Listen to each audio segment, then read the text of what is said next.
So let's say that you are running a business that is generating 100,000 in revenue, maybe 200,000. So you're in that point of you're in six figures and you're really building that solid foundation for six figures. And a lot of times at this stage, these business owners are looking to get more clear. So clarity is really important for collaboration that's effective at that stage. What you typically are doing at that stage is you are collaborating to create new offers that help both parties or all parties involved to create a bigger footprint and to really learn how to effectively stay in your zone of genius and in your lane of expertise. A lot of times, these business owners tend to diversify and tend to start saying, oh, I can be all things to all people at this stage. And that is a very ineffective zone to move into when you're in those early six figures. So as long as you're really staying in your zone of genius, you're going to want to collaborate with others so that you can increase your footprint and really create those offers that help your clients with multiple areas so that they don't have to patchwork together 17 different professionals, but you've already done that work.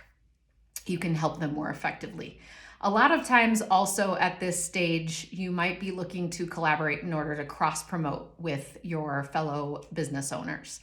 For your fellow, we call them power partners in the Dames. So a lot of times you are wanting to get to know each other, learn about each other's businesses, and say, it seems like we have similar audiences and we do different things. So how can we help each other cross promote the things that we're up to in this world so that we can increase our footprints and continue to grow our businesses? Sometimes if you've gotten to know each other really well, and the reason why I say this is it typically takes at least a year of building a really high quality relationship with someone, unless there's an event where you go to a conference with them and you have multiple days together and you really get to know each other really well. You want to build a relationship for at least a year or, like I said, a short concentrated period of time before most people are ready to really start referring business to each other, because we feel like we have enough of an understanding. We haven't had to actually do the work, work with that person necessarily in order to feel confident about referring them, because we've spent time with them, getting to know them and their processes.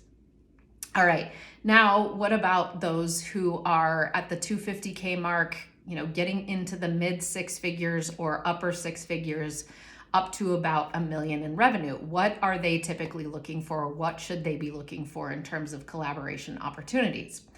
Well, at this point, you are probably going to be doing well by masterminding with either one-on-one or in small groups, depending upon your style, if you're more introverted or extroverted or what your needs are.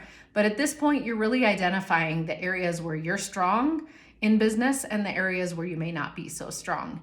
And you're also starting to have a lot of the same common pitfalls and the same goals as your fellow business owners. So for instance, you might come up to a point where you realize, gosh, it's time for us to really solidify our systems and our processes, our SOPs. And that can be very daunting if that's your first time doing it. So being able to collaborate with others who've already been there, done that, and say, hey, what are some of the pitfalls that I should avoid? Or what are some tips as I'm figuring out how to do this? And so we can really use each other and be collaborative effectively by sharing pitfalls, helping one another avoid those pitfalls, and sharing those tips or those strategies for shortcuts, let's say, or for just doing it more effectively. We can also collaborate to share wins. We can celebrate our wins, because at this point, there's something that happens psychologically where we want to share our wins more. It's like any remnants of competition kind of dissolve, because we realize just how much collaboration is the strategy for winning, and competition doesn't really exist. We've got a stronghold and we're like, okay, so how are we going to support one another and really learn new ways of doing things in business at this stage? And collaboration becomes a whole new level and a whole new game. We don't really think necessarily about the same things anymore about, trying to cross refer or cross promote as much as we think about, okay, how can I be really strategic with the think tank, the trust, the thought leadership that I've built and that my peers have built, so that we can really effectively help each other. So in the Dames, we have power pods, and a lot of the best power pods that we have are built of those who are at a similar stage of business, and they've really determined that, wow, we all are, let's say, running agencies of some kind, but we've got similar business models, and we can share a lot of the strategies that are going to help support one another as we're adding employees, as we're scaling, as we're learning how to read, cash flow projection statements, and we're learning to really run businesses more effectively.